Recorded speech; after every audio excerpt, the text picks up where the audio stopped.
আচ্ছা, কি বলবেন আজকে এই যে আপনাদের ডেপুটেশন, এই বিষয় নিয়ে কি বলবেন?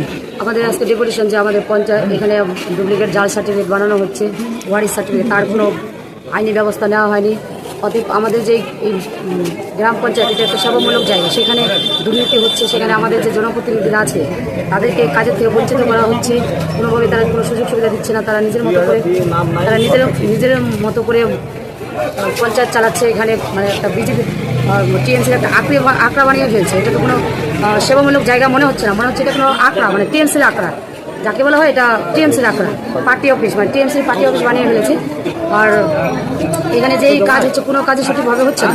যেমন এখানে জলের কাজ হয়েছে, কোনো জল ঠিকমতো নিকাশ পাচ্ছে না।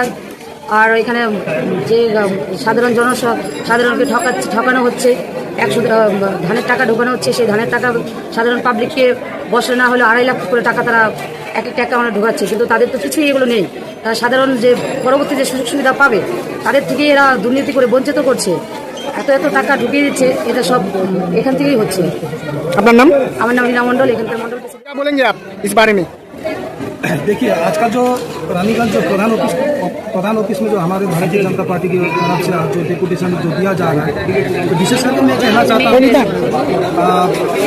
प्रधान ऑफिस में जिस टाइप से डुप्लीकेट इलीगल वारिस सर्टिफिकेट दूसरा का किसी और का नाम में बनाया जा रहा है, और इसमें जो आपका जिस टाइप से वारिस सर्टिफिकेट दिया गया था, और इसका भी